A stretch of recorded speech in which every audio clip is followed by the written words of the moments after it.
The Principle of a Philosopher by Eternal Fool Asley. Chapter 92, Warren the Black Emperor. It's been a while since we last met, Asley. Oh. Quite a while indeed. My jaw figuratively dropped to the ground when your partner Pochi suddenly appeared in my cave. I'll have you know. Oh, don't worry about her. I assure you the food here is very good, so she must be quite full by now. Still, I must say that I've never seen a familiar that indulges in food as much as she does. Oh, what is the matter, Asley? I don't think you look so good. Please tell Pochi that I'll be going back to town ahead of her. Goodbye. Perhaps I ought to give up on the promotion to S rank and aim for some other titles. Yeah, that's what I'll do. Even I myself was surprised by how easy it was for me to turn around and step away. I walked around the warrior woman who stood still, confused as to what was happening, but then another unfamiliar voice called out to me. Come on, don't say that. Least you can do is come in and have a meal or two, kid. It was a woman's voice, but the words spoken were not what I'd expect from one. It had the same brashness as Irene's, though the voice itself was obviously not at all the same. I turned around and sure enough, the new person that stood there was a black-haired woman. She hopped toward me, instantly closing the 10-meter gap between us and landing without so much as a flinch. Her leg strength was astounding. She wasn't particularly tall nor buff, but now that she was right in front of me, I felt that she had a strangely imposing air about her. She stared at me, her jet-black pupils seemed as if they could suck me right in with their lack of gleam, so I took a step backwards to make some space. And of course she followed me with a step of equal length, so I gave up. Speaking from my first impression, she was quite high-handed. Considering her tone of voice and the pressure she exerted, that opinion will most likely stick. Her equipment was of the lightweight variety. Her sleeveless shirt and wide-sleeved pants enhanced mobility. Although her build was slender all around, I could practically feel the strength exuding from her well-forged arms. Her age must be 30, give or take a few years. Most likely the same or slightly older than Betty, from what I could see. She seemed to be a go-getter type of warrior, and there's a reason I think that. It was because she wasn't armed with any weapon. Well, this is some crazy visitor we've got today. She gleefully declared as she perked her head and circled around me, checking out my body, all the while completely unarmed.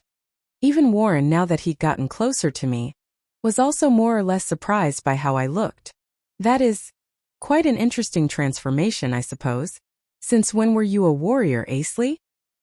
Warren cast his eyes slightly downward and asked his question while holding back his chuckle. Before we get to that, would you mind telling me who this is? This woman who's enjoying herself rubbing my calf so much? She's called Jennifer. And I must say there's no stopping her once she gets going. I'm sure she'll be sticking with you on the way back as well. You'd be best off to not mind her so much. Now, if you stay around for an hour or so, I'm sure she'll eventually be satisfied and stop. Would even a holy warrior be able to not mind being fondled all over for a whole hour? Yeah, no. I'm sure even a holy warrior would bolt off sometime along the way. But wait, the name Jennifer. I might have heard that from somewhere quite a while ago. I directed my gaze down on Jennifer as she perked her head once again, ducked, took off my shoe, and took a sniff of the arch of my foot. This stinks. This is the foot of an adventurer woman, of course it stinks. They all do. Especially one fresh out of a shoe after several hours. Shouldn't that go without saying? Sir Warren, everyone seems to be safe and sound. No major injuries to speak of. One among the several people moving around behind me made a report to Warren. The warrior woman, hearing that, was greatly relieved. She excused herself and went to stay by the side of her friend, who has just started to regain consciousness. Yeah, I see that you're as nice as ever, Asley, to your enemies no less. Enemies, you say, are they really though? Considering that you are testing for S rank, we most definitely are. Hee-hee-ha. Warren said as if he had completely seen through me. Seriously, I've always wondered where he'd gotten all his information from. You being chosen for a rank-up evaluation to rank S at your age is quite surprising. How much time do you have left? About 3 hours. Well then, I ask that you hang out with us for about an hour. Warren said as he glanced at Jennifer. Wasn't that the approximate time it'll take for Jennifer to get off me? And does he seriously think the remaining 2 hours will be enough?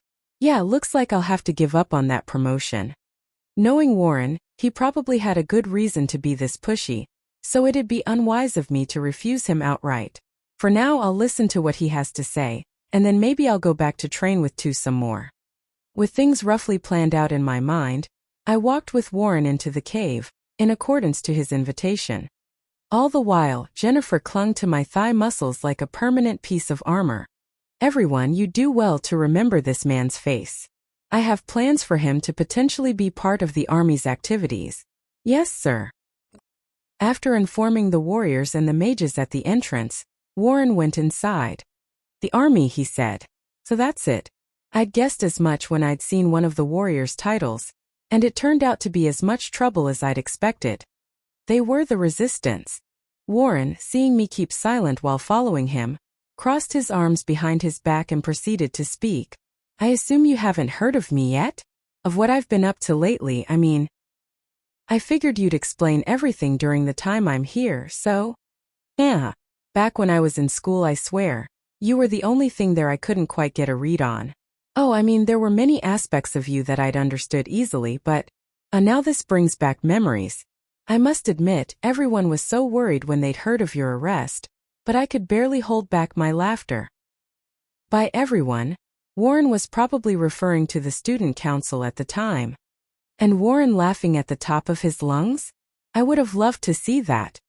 I visualized it in my head as we went in deeper, and eventually, I smelled something delicious from the deeper part of the cave. And then I heard a distorted voice saying, "So tasty," followed by loud munching and slurping. I'm actually embarrassed in her stead for being this noisy of an eater. Pochi turned out to be quite different from what I remembered. But she was identical to you in at least one thing. In that she turned to leave the instant she recognized my face. Ha ha ha, of course she would. But then she immediately stopped when she caught a whiff of the stew I was having. Of course she would. As Warren's chuckle echoed through the cave, sounds of bustle came back from the deeper chambers. Were they in a rush because their boss came back? Wait, no, it felt different. Once we reached the first spacious room, I saw Pochi, for some reason sitting in front of stacks of plates and licking around her own mouth. Is she done with her meal? I'd like another serving of this, please. Nope, far from it. Ah, master. I've been waiting for you. Now let's get back to town, sir. Not just keep eating. I'll say it when we go. She sure is awful at dealing with Warren, huh? I mean, not that I'm one to talk, but seriously bribed with food? Really? Was she that hungry? Please have a seat. Warren urged me to sit down first, and so I did. The room had 5 warriors. All seemed quite talented, and visibly held Warren in high regard. They did pay attention to me, but more as an enemy, I'd imagine. It was with light source magic spells that the place was kept well lit, but the place seemed to have all of the rest of life necessity items on the ready. The minimum necessities, but necessities nonetheless. Now then, where to begin? From the recipe of this stew, please. Hey, I'll have our cook write it down for you later then. Sounds of bustle came echoing from somewhere in the cave again. In reaction to the chuckle, I'd assume. Don't tell me. This guy actually doesn't laugh all that much? Even though he was practically a perpetual laugher in front of me back at the university. In all seriousness, please explain everything regarding how you got here. Last time I asked you what you'd do, you refused to elaborate on your answer, so? 2 years ago, Warren only said that he was aiming for the upper tiers of the nation. So why or how did he become one of the resistance, let alone as an apparent leading man? Then and now my goal has never changed. I aim to put myself in a place higher than the 6 archmages, and for that, I have gone down a path I deemed the shortest. The shortest path? You mean the resistance? But of course, there is no future for this nation. Not when it insists to be kept running on a corrupt system of everything. Now that he'd brought it up, I've realized that I'd been so focused on dealing with the Devil King that I'd practically ignored everything else. Perhaps this is the chance to get myself the current big picture in one go. A biased view it may be, but it'll still be better than nothing. As for the related subject, First off is War Demon Emperor Vaz, or rather, Puppet Monarch Vaz. Let us start from him. Maybe it's not so biased after all. Anna. Has sounded pretty biased to me though XD. The Principle of a Philosopher by Eternal Fool Asley. Chapter 93, The State of the Nation. Puppet Monarch? First I've heard of it. Miss Irene and Sir Gaston never said anything along those lines at least. So what about that man they call Grey? Oh, you sure know a lot for a first-year dropout. I assume you've heard it all from Miss Irene? Right, Irene did tell me most of it. Both the subject matter and the fact that they're only taught around the sophomore and junior years. Since I've been dropped out toward the end of my freshman year, I reckon Warren had planned to explain that to me as well. Also, by this time Jennifer has begun to examine the muscles along my spine. Simply put, War Demon Emperor Vaz is being manipulated by Grey. Many factors play into the big picture, but in general, Grey is far too powerful and influential for anyone to stop him. The nation's current running system is ridiculously well ordered, as you can see. The general populace has no particular dissatisfaction, and governing officials only have to turn a blind eye to a petty transgression or two to go on peacefully with their lives. The Duodcat Conference acts as a symbol of trust for the people. The duty of governing falls to Ishtar of the Black and Lloyd of the White. The governing functions carried out by their subordinates could be considered sufficient, too. Then why? This might be insensitive on my part, but doesn't the nation sound perfectly well off even with Grey as the actual ruler? Warren responded to my question first with a readjustment of his glasses. Have you not realized it, Asley? If all the things the nation has been hiding were made public, the nation would collapse overnight. The system runs on the mindset of all that matters is that things are fine now, and that exactly is what brews greater fear for the future of those in the know. It is the case now more than ever. In other words, Grey is the one running the Devil King's advance party. Still, the way he spoke sounded like he was hiding something and trying to persuade me. What are the chances of Warren being aware of the Devil King's imminent resurrection? Did the divine messenger appear to him as well? If that were the case, the Warren should have already known of all this 2 years ago. Did he get all this knowledge via other means? How in the world did he? Or am I just misinterpreting this whole thing? Gah, I don't get it. I scratched my head through that train of thought so much that I thought I would grow an idiot antenna. Despite that, Warren proceeded to elaborate on this point. Regrettably, there is not quite enough time to explain everything, but it is clear as day that there is something you must do. No matter what, Asley. And that is? Just once is fine. Please head to the place of your beginning. I have plans to be carried out there. The place of my beginning. Now hold up a minute. What about the rank-up evaluation that I was originally here for? From how Warren spoke at first, I'd expected him to do something about it, but now it sounds like he's telling me to ditch the thing. If that is so, then I'd have to think up some other plans for myself. Man, I sure have been screwed around with so much in just a single day. This time Warren passed a sheet of paper over to me. From how white it was and how it glowed, I could immediately tell that it was not just some household parchment.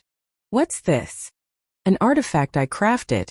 Use your magic to copy your request paper onto this, and it'll automatically complete your quest. That's all it can do, but if mishandled, I reckon it could turn the guild's quest system upside down.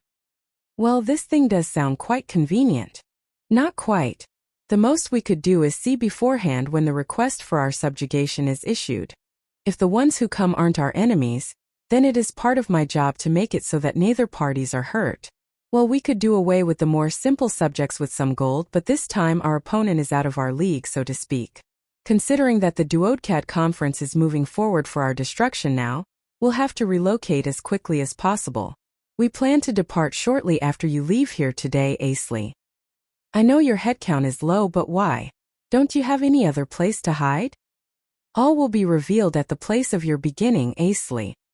Warren only repeated that as his response to my questions. What in the world could be there? While I pondered it over, Jennifer pointed her fingers at my eyes, ready to poke them, and then I stopped her at the last second. Ugh, can't touch this, huh? Seriously, Warren, what's the deal with this woman? I turned to ask while holding Jennifer's hand away, and saw that Warren was speaking with the cook, asking him to write down a copy of the stew recipe. He even remembered to fulfill that request for me. Now that's the kind of workplace integrity I'd expect from him. Jennifer's fist. Feels solid? Like bony solid? Bone. Fist. Jennifer, Are you Jennifer the Bone Fist by any chance? What, you just realized that? Now this is a damn big deal. Jennifer the Bone Fist of the Six Braves. Just about anyone would know that name. I'd heard that she'd once risen up in rebellion, but, oh, I see. Now that makes sense since she joined up with the resistance. But then this would mean, you've successfully voided your contracts with the black and white chain, haven't you? Naturally, I had to ask them that first. The black and white chain had established such a thing, and they did enforce it fully. It was primarily so that no traitor would elude their sights. That was why I'd taken measures to avoid the contract, and got Lena away from it as well. You remember that I was the student council president, yes? I was the one to deliver every contract sheet to the Duodcat conference. At the end of the day, all of them are kept in the Magic University. The door to them can't be opened from the outside. But as the student council president, I was in charge of the place. That's why I could search for our contract sheets and tear them up. Plain and simple. And that's that. Anyways, sounds like you helped out my lil bro quite a lot back in school, kid. Let me thank you in his stead. Yes. You're welcome. Never would have thought these two were siblings. I mean, they've got the same black hair and fashion sense, but they're like the complete opposite of each other. Jennifer proceeded to sit herself on the table and pet Pochi's head with her foot. Damn it, Pochi. You'd always get angry at me when I did that. Are you seriously just gonna let her do it? The knowledge is all open to the public now, but hardly anyone discussed it back when I was in school, you see. It's only natural that not many would know at the time. Now, Asley, you ought to make the copy while you have the time. In accordance with the reminder, I used the letter edit spell to copy the contents of the request paper onto the white sheet. When I was done, the sheet glowed even brighter and turned into an identical copy of the original to its left. Now this is an amazing artifact. It actually became a pre-completed request paper. But looks like you still have reservations about this. Of course I do. Wouldn't it be dangerous if this got caught as fake? There will be no issue, I assure you. We're only tricking the Adventurers Guild, not the Duodcat Conference. Although it looks and works the way it does, the Guild is actually an independent organization. Not even the nation's Duodcat Conference can pry into their business that easily. Even if this were to reach Ishtar or Lloyd, they would write it off as a trifling matter and never make a major move. Not just for this, at any rate. Simply report to the Adventurers Guild, and all will be fine, Asley. This guy sure has a way with his words. Still, if he's that confident in what he says, then that's probably how it'll be. Telling lies is one thing he never does, after all.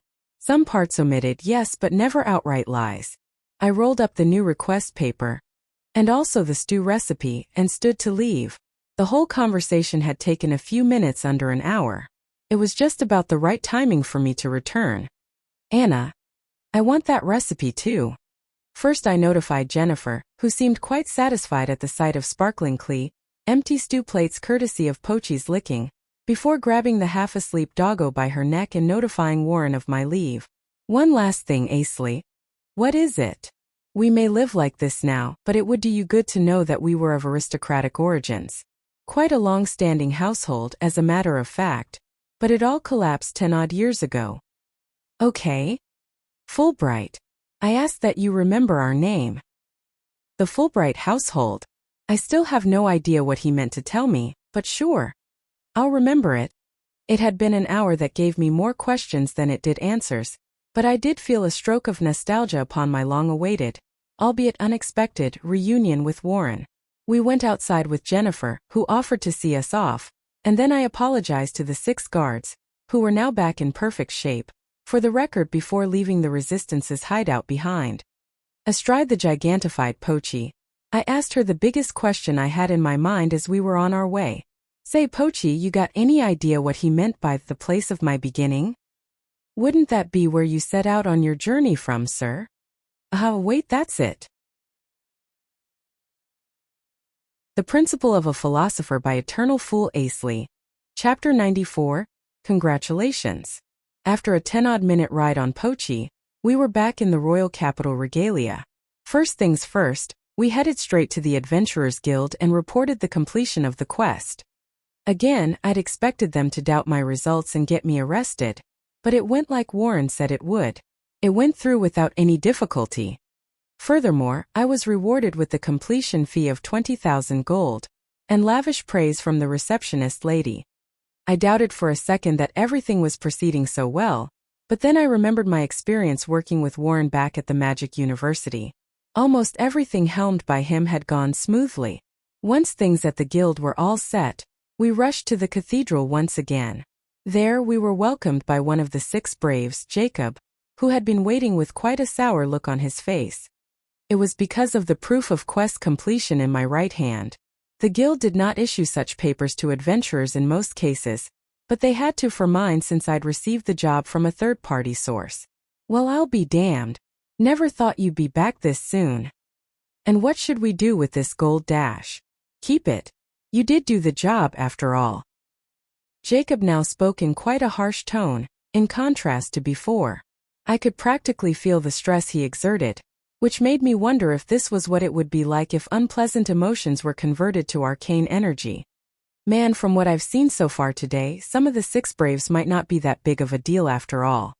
With how I am now, it seems highly likely that I'd win against them in a match where both sides were perfectly prepared. Oh huh. What about Miss Catherine and Sir Baron? They already left. He started making a sour expression again, but this time cancelled it halfway. Goes to show how emotionally mature he is, I suppose. Anyways, the rank-up evaluation. How many more trials do I have to go through? It's supposed to be over within a day, isn't it? Now bring on the next evaluation, sir. I'm starting to get hungry, so let's get it over with. Damn it, just now you were I suppose it's become a regular comic routine for her now. But now, is Jacob not going to ask anything about the subjugation quest? At all? What of the integrity of your work, 6 braves? So when you struck them down? Yes, sir. What look did they have on their faces when they died? He sure asked some ridiculous stuff out of the blue, this guy. Still, this might be a part of my evaluation. How should I go about my explanation? My master struck the enemy with a spell so large that it might as well have blown the forest off the ground. And at the same time And the doggo proceeded to start her own story off. I ripped and tore the enemies apart, blew them away and ripped some more. Pochi continued on with her string of transcendent lies, to which Jacob listened, to my surprise, with undivided attention. Her story made me come off as the evilest villain ever, having eradicated the Resistance's forces without leaving even their ashes behind. That's awesome, the me in the story, that is. Jacob's face gradually transitioned to a gleeful expression as he started reacting enthusiastically to Pochi's ramblings. You all right there, man? And so, my master sent the enemies to the depths of hell with his original super-duper awesome spell. Well, well. I was actually impressed by how long that made-up story went on for. Had she made all that up beforehand or something? Once Pochi ended her storytelling session, seeming quite proud of herself, I might add, Jacob turned to look at me. Oh, Jacob himself seemed satisfied too, presumably since he wasn't scrutinizing the process all that much. But then again, it felt like he wanted to say something. All right, now let's get to your last evaluation. We're at the last one already. Hello? We may look like this, but you do realize that the 6 braves are quite busy, right? There's no way in hell we can hold a single evaluation over the span on multiple days. Yes, sir. Well, containing it within 3 trials seems like a nice balance. Not too long, not too short. Perhaps that was what they were going for. So what will I have to do? That super-duper awesome original spell of yours. Can you show it to me? Huh. What? You know, that spell you used to send the Resistance's forces to the depths of hell? You did use it, right? Yes, of course. Damn you, you stupid dog. It'll be fine, master. Stop giving me that look, damn it. I swear, I'm going to go past my boiling point if I hear it again. And Jacob, I couldn't tell whether he'd seen through the lie or was just playing things straight, but his smile sure wasn't fitting for what he'd asked me just now. Also, seriously, original spells? I do have some up my sleeve, sure. But I sure as hell don't have any that actually sends my enemies to the depths of hell. I swear, Pochi's in for punishment once we get back. Let's see. I'll have her eat exclusively vegetarian meals for 3 days straight. Oh, I'm sure that's gonna make her so happy. I can already see her crying tears of joy. Well, it's dangerous to use it here, so we ought to do it away from the city. I sure can't wait to see it. Think. I must create an original spell in these few minutes I have left. A super duper awesome spell. Well, I sure as hell can't blow up the forest, nor do I have access to any large-scale terrain-altering spells. A spell that sends my enemies to the depths of hell. How about Gravity Stamp? No, it's still a prototype based on what I'd seen from the enemy, too risky to reveal. For the awesomeness factor, it's got to be something that doesn't leave behind any ash, too. So what should I do? Oh yeah, something that exerts intense force to knock the enemy down or blow them away. Wouldn't that work? Yeah, no, I can't even see how awesome a fortified whirlwind can come off as. A spell that doesn't reveal the enemy's prototype, doesn't change the terrain, but does enough to impress Jacob? Nothing. Nothing at all. Asley, shouldn't we be leaving through the north gate instead? It's a long way to the south gate down the road you're headed. Jacob grinned and I smiled back at him, while failing to hide my bewilderment. Ha ha ha ha, sorry sir. I've quite a bad sense of direction, you see. Ah ha ha ha. You sure are a scatterbrain, master. Damn you. How about I incorporate you into the stew recipe, huh? Actually, no. I can totally see her having fun swimming in the hot pot. Oh, don't make me laugh so much, master. It's going to make me even hungrier. Bah, she sure has a bottomless pit for a stomach. Bottomless? Now that I think about it, I might be able to pull something off with that formula. First, I've got to do some mental arithmetic. Let's see. There's no need to incorporate magecraft, so there isn't going to be any excess information. Yeah, this will work. This thing fulfills all of my criteria, so the only problem left is whether or not Jacob would be impressed. Now what to do? We were now at Regalia's north gate. From here, one could get a clear view of the backside of the royal castle, albeit from quite far away. Because of that, the gate here had a stronger build to it than the one down south. Several minutes after leaving through the gate, Jacob stopped in his track, and Pochi proceeded to sit down beside him. From what I could see, the man didn't seem to be the type that Pochi would dislike or fear. If it was with Gaston or Warren, she would have kept at least a few steps distance after all. Oh, that reminds me. Didn't she badmouth him as that cheeky guy back when we'd headed out for the bandit subjugation? Alright, Asley, see if you can impress me. Perfect. There. Use it on the El Mirage over there. Give it your best shot, master. Oh, for the love of my familiar shore sounded so unconcerned by her master's woes. Now, since Jacob had said he wasn't going to take a normal large-scale spell as an answer, I had to come up with an original spell, period. Though I had a number of pre-existing spells to try, I felt obligated to show him the biggest, most impressive shot I could make. Rise, arise, arise. The spell I cast was the one I'd usually used only in the privacy of my room or during emergencies. Without this spell, we likely wouldn't have been able to emerge victorious against the Ogre King back when we had fought it. Well, the spell itself technically had no destructive power. It didn't need any. After all, the primary use I had for it was to be a makeshift storage unit. The spell was none other than the storeroom. If I were to use this spell, one more bottomless than even Pochi's stomach as an attack, it would surely be fit for being called super duper awesome. However, the storeroom I usually called out was filled with my belongings and research materials.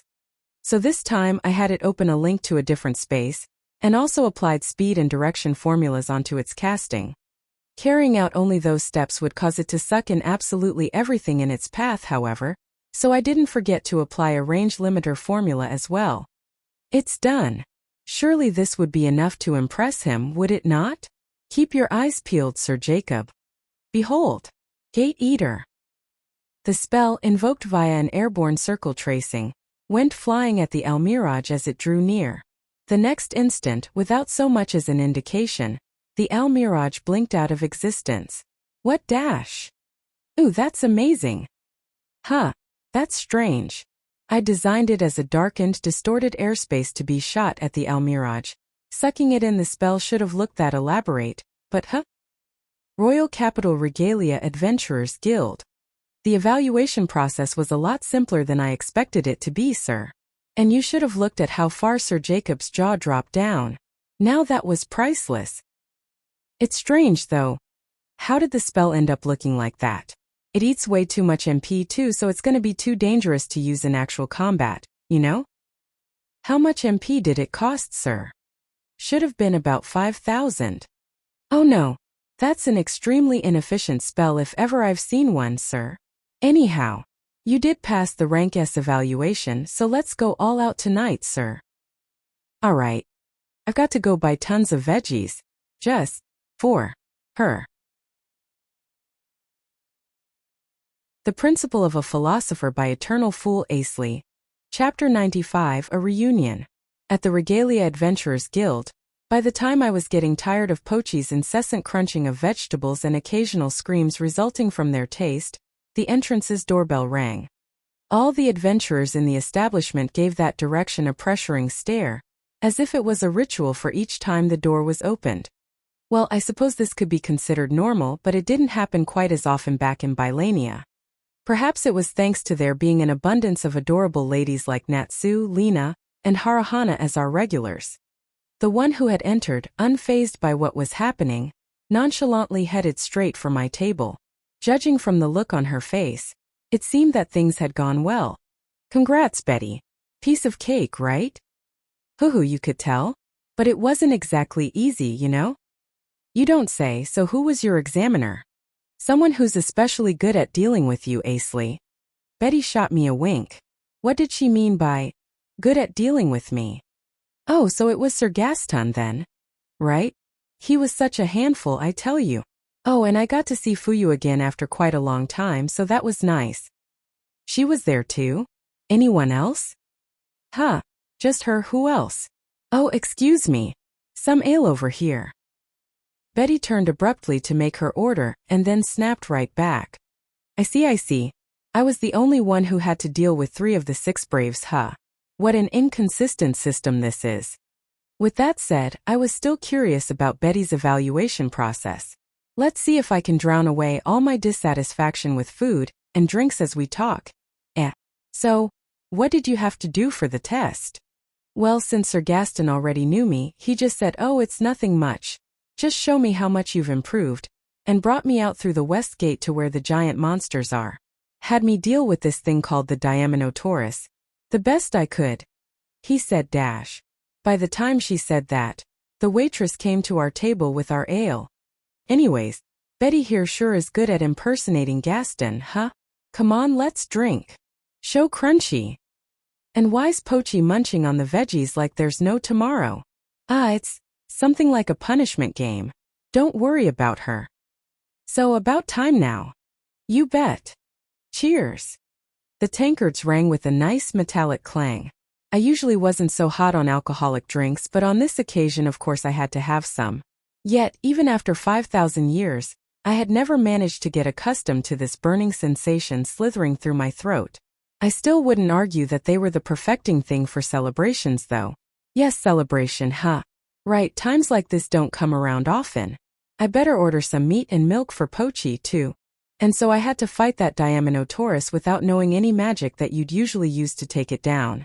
Really, it should be illegal to classify it as rank A, what with its solid defense against pretty much anything else. True. Your blade shouldn't be able to go through its skin, right? That's right. I had to hit the same spot 500 times for me to start dealing any damage, you know? I swear I thought I was gonna go mad from all that stabbing. Ha ha ha ha. 500 stabs at the same spot. Huh. It should have been easier for her to deal damage if she'd aimed for its internals, which should have been dimly visible through their diamond-like skin. But then again, it's quite dangerous since she'd have to be at point-blank range. Betty's speed should be enough to pull it off, but all things considered, I suppose I wouldn't recommend it. I guess I'll pass her that info once the celebration starts to die down. So that's all you had to do? No way. After downing the Diaminotaurus, I had to fight Sir Gaston. Right then and there. What dash? For real? In response to my reaction, Betty shrugged as a half confirmation. A one-on-one fight between Gaston and Betty, now that sounds awesome. I would have liked to see that. And how did that match turn out? When I asked that, I also realized that the other adventurers had already gathered behind Betty, their ears peeled for the scoop. Crap, I might have been speaking too loudly. Still, I'm sure just about anyone would want to hear the details. Except Pochi, perhaps, what with her being so busy with her steak. In her usual daring move, Betty proceeded to finish the rest of her tankard in one go. She hadn't been drinking like this back at the Asley agency, of course, so I suppose getting to do so once in a while was like her breaking free of her restraints. The adventurers behind her proceeded to order more ale for us, saying this round would be their treat. Suffice to say, it technically was somewhat of a payment for the story they were expecting to hear. How about you hear it from the man himself? Betty, now slightly red, pointed at the guild's entrance with one hand and raised her tankard to drink from with another.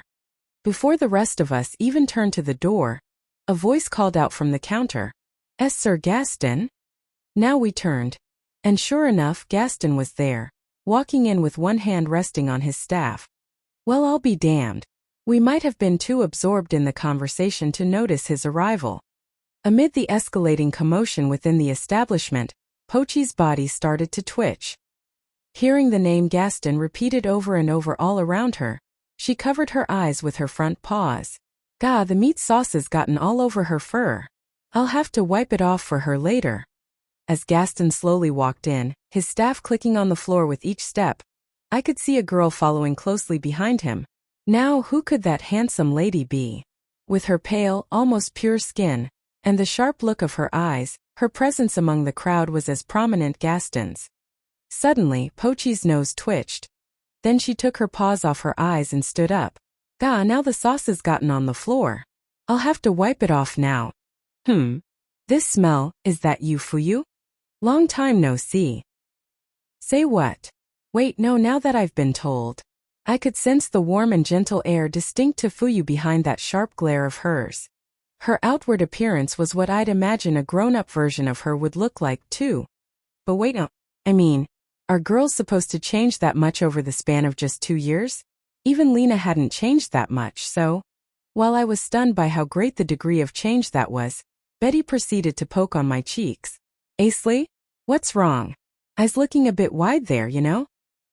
Now I wanted to poke Betty back too, what with her being locked in a broad smirk, but she may very well be correct that my eyes were opened quite wide. Oh.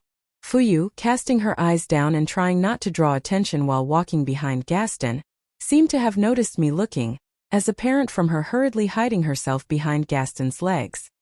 Then she stuck only her face out and said, It's been a long time, sir. Yes, it has been a long time. Welp, I was so caught up in the moment that I ended up repeating what she'd said. That seemed to have taken Fuyu by surprise too, apparent from how she reddened up slightly as she went to get a chair from another table for Gaston. The four of us, me, Betty, Gaston, and Fuyu, sat around the small round table. It's gotten a bit awkward around here, but at any rate it seemed that Fuyu wanted to play with Pochi, what with her already turning to look at the doggo. Then she noticed me looking at her again. And reddened up again. Was it really that embarrassing? I'll have to be careful not to stare so much from here on out. And as of now, I realized that I hadn't even greeted this Gaston gentleman yet. Anna. Yeah, Asley, you better stop staring at people so much. It's embarrassing as hell. Heck, even reading about such a thing is embarrassing. Good day, Sir Gaston. I didn't quite expect to see you here, of all places. I'll have to be a bit more polite here than I'm used to. Calling him just Gaston as I'd originally planned to for comical effect wouldn't look good in public after all. I'm doing whatever Fuyu wants, that's all. Say what? As she did. Sir Gaston, you promised not to tell anyone that. Fuyu, sounding peeved, harshened her tone as she reddened up for the third time. Indeed I did. Now it's nothing special. She'd heard that Betty would be here after the battle, you see. Figured she'd at least come to see her for a bit. Fuyu, her snow-pale skin now thoroughly flushed red, cast her face down as if to hide her face. Oh no, thou shalt not stare, Asley. Thou shalt not stare. In a bid to separate my eyes from Fuyu, I followed up on Gaston's words. Yes, that's it. We were walking about the match between you and Betty just now, sir. We would like to hear about it if you don't mind. It wasn't something to write home about. Then what's this old man even here for? I turned to look at Betty. In response, she shrugged and grumbled something along the lines of course it's me to herself. I'm starting to get drunk, so it might be a bit exaggerated, but I can talk about it. May I, Sir Gaston? Get me a cup of tea. Seeming to have come to an agreement, Gaston requested for his drink. My heart bursting with a roar of triumph, I eagerly went to order the tea for him. And now let's hear it. I'm so pumped up to know how the match had gone down.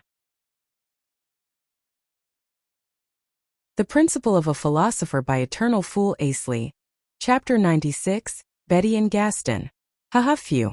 So what do I have to do next, Sir Gaston? Having successfully felled the Diaminotaurus, Betty turned away from it and addressed Gaston. To the elderly man's side, Fuyu held her breath in awe at the sight of the monster's lifeless remains. Impossible. A warrior like Miss Betty, even with difficulty, prevailed over its diamond-like skin? When I voiced my objection to this test, Sir Gaston laughed it off. And now I know why. The result speaks for itself. Doesn't it? Gaston took a brief glance at Fuyu and subtly raised the edges of his lips upon seeing her clench her fists. His countenance was as serious as ever, but the subtle expression suggested his satisfaction toward his pupil's improvement so far. He turned back to Betty and brushed his beard while he observed the brave warrior's aura as she sheathed her blade. As the saying went, he who believes is strong. Fuyu faintly mumbled to herself, with Gaston not quite hearing the whole thing. Step aside. Gaston's words to Fuyu this time were an imperative. It was particularly because the spot Fuyu stood at now would soon become dangerous. Fuyu immediately knew what he'd meant and, as if she'd gotten so used to it, promptly jogged back to the approximate distance that Gaston instructed her. But then the old master proceeded to say, Fuyu, 2 more steps. Why, yes, sir. By Gaston's far-reaching voice, Fuyu was surprised to know that this would be more dangerous than she'd initially anticipated. She moved away just as she had been told. Although Betty hadn't been told what this step of her rank-up evaluation would be, she realized what it was from the fighting spirit Gaston exerted, and also the weight of his order to Fuyu. She would be having a match against Gaston against one of the 6 archmages. Knowing that, Betty promptly made her next move. First, she prepared for the fight by applying the effects of all her special techniques: Fortify Strength, Fortify Resilience, Tempest, and Light Body. Then she confirmed the spots she and Gaston were currently standing on and came to the conclusion that at this distance between them, a warrior like her had the upper hand. With that in mind, Betty turned to Gaston one last time. Will we be beginning immediately, sir? At this range we're not dash. Don't worry about it. Gaston interrupted her before she could finish what she'd intended to say. When considering the preparatory steps of combat, the first thing one would most likely think of was to determine their opponent's type and the corresponding advantage of range. As a first-class warrior, Betty knew from experience how much of an advantage she currently held. Such a skill was naturally obtained by those who had gone through a reasonable amount of combat. It was impossible for one of the 6 archmages such as Gaston to not be well versed in the topic. Betty had attempted to make her previous statement with that in mind, but Gaston had insisted on proceeding without any change.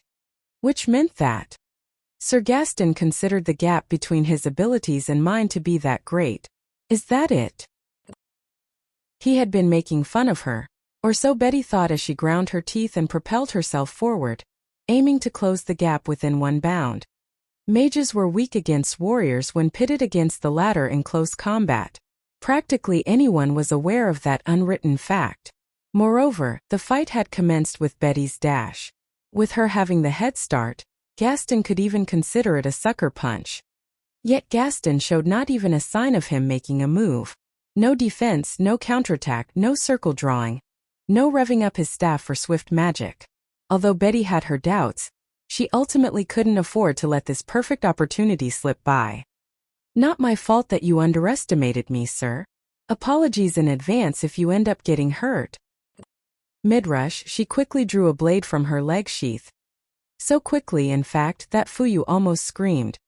An ear-pricking metallic clash echoed through the vicinity, but the sight that had come before the sound caused a single drop of cold sweat to run down Betty's face. Betty had exerted the full force of her weight in unleashing her attack. Yet Gaston had taken it head-on, causing it to result in no more than a slight vibration of the old master's staff. Oh, you need more training, lass. That was no bluff. Neither did his voice suggest that he was struggling to hold the attack, or exerting any force for that matter. The older man of shorter stature proceeded to speak with a perfectly flat voice. This range, you see, a trap, is the range at which I operate best. Burst. Gaston grinned as if looking down on his opponent and called out the name of his spell. That gave it away as one occupying one of his swift magic slots. The staff, which had taken Betty's full force head-on, pushed the young warrior back with an even greater force. Kia dash. After having been blown away, Betty managed to break the impact with a rolling maneuver, but was then caught off guard by her opponent's sudden approach. Fix that screams of yours and I might just consider you an actual warrior, lass. Coup dash. Betty matched the swings of the dreaded staff with her blade in repeated spinning slashes. And at the same time, she sped up once again and retreated. Gaston's offense was heavy and precise. His relentless blows felt as if they could burn the body. This reminded Betty of what Irene had said at one point. Do you happen to know why that old man is called the Great Mage of Flame? It's not necessarily because he's good at fire magic, you see. It's rather his reputation among those who have fought him. It's not just his magic, but also his attacks that were so fiery that it felt like he was burning you down, they said. I see. Now that she got to understand from first-hand experience those words that she hadn't paid much heed to, Betty couldn't help but crack a smile. Betty, while also keeping up her flurry of blows, mustered all the strength in her body to kick the ground for propulsion. Seeing how Betty leapt backwards, Gaston stopped giving chase and instead set his eyes on where she would be landing. He brandished his staff and prepared to call the name of the attack magic he had set within it, but Betty interrupted him the way she best knew how, throwing daggers. Engh dash. The old man deflected the daggers and fixed up his stance. Oh ho, this technique wouldn't have worked against the Diaminotaurus. Gaston, looking back up at Betty, was met with a second wave of daggers. This time they were like a curtain that was about to cover Gaston's whole body. Oh! The semicircle storm of daggers approached Gaston, prompting Fuyu to hold her breath in fear, but it did not succeed in changing the expression of the man himself. He held forward his left hand, the side that wasn't holding his staff, and shot something at the blanket of blades. Betty had planned to close the gap once Gaston took hits from her daggers, but by the time she landed, she was disappointed to see that none had connected. Nothing could be seen leaving Gaston's left hand, but the flying daggers started losing velocity in their tracks, ultimately falling to the ground before reaching him. Betty made no effort to hide the astonishment showing on her face. Arcane energy, lass. Just a thin layer is enough for the push. It can do that, too? Betty, having just experienced a fighting style she'd never seen before, felt a streak of sweat run down her back. Her plan had been foiled, and she had just used the last of her throwing daggers. Gaston, being one of the 6 archmages, was absolutely not on a level which she could take on with just one blade. With the stop of Betty's assault, Gaston held his staff toward her. Betty, expecting the attack spell that had been interrupted earlier, leapt a slight distance backwards. Attack spell, no matter how large, could be dodged if one was far enough away. Betty knew that full well. But that was exactly why. Again, you need more training. What? Hype up. Speed up. Coup dash. When she realized what was up, it was already too late. Just as it took time for one to move away, it would take as much for the other to close the gap. With that in mind, the sly Gaston had opted to cast ability enhancement spells on himself. Betty rushed forward, and when she was about to reach him, Gaston cast the third of his enhancement spells, Power Up, and swiftly moved away. And of course, he was now faster than before, having fortified his speed to be almost on the same level as Betty's. After a brief stalling using his evasive maneuvers, he finally invoked his attack spell, Earth Control. No way dash. What Gaston, the one called Great Mage of Flame, unleashed was an earth elemental spell. Moreover, it had been via swift magic. It took Betty and even Fuyu by surprise. They hadn't anticipated him using up one of his precious swift magic slots for this particular spell. And that, people, is exactly why it is worth doing. A wall of earth emerged before Betty, its height making it impossible for her to jump over. Opting to dash around the wall between her and Gaston, Betty started toward her left. However, the spectacle of Gaston's spell did not quite end there. What? The Principle of a Philosopher by Eternal Fool Asley. Chapter 97. Betty the Silver Tiger. Countless earth walls emerged in the vicinity, encroaching on Betty as if to confine her range of movement. How did he cast so many instances of earth control so quickly? Of course, as Betty had doubted, it was usually not possible for one to cast a single spell, in this case earth control, in such quick succession. Similar to Asley, Gaston had applied the effect Extend Magecraft onto his earth control's magic formula. That was the secret to his ability to manipulate such a wide area of land at once. One potential path of escape was blocked off after another with each emergence of the walls. Their appearances prioritized the direction in which Betty dashed toward, closing off the exits closest to her in a fluid rhythm. After a period of exerting her physical strength in vain, Betty's feet ultimately halted upon the blocking of one of the two remaining exits. The reason for that was because the Great Mage of Flame stood boldly at the other side of the last exit. This one passage showed no sign of ever closing. Though out of breath and short on stamina, she could still tell. Yeah, that exit is clearly a trap. It was dangerous to try and approach a mage from long range. More so when the only direction available was in their front, and even more so when the mage in question was Gaston the Great Mage of Flame, hailed as one of the most powerful of the 6 archmages. By this time the result was all but decided. If this kept going on, Betty may very well lose her life. That was exactly the reason Betty did not make a move. Good. Looks like you understand. At this height, maybe nope. Too highs can't jump over it. How about you be a nice kid and quit, Can't guarantee that you won't get hurt if this keeps up. You know? Gaston even took pains to offer her cautionary advice. However, the look in Betty's eyes suggested that she was far from giving up. She kept her eyes on Gaston, determined to emerge victorious at all costs. The sight made the old master himself loosen his lips.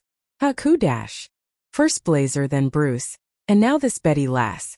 Also audacious. Also more passionate and energetic than the kids in the 6 Braves.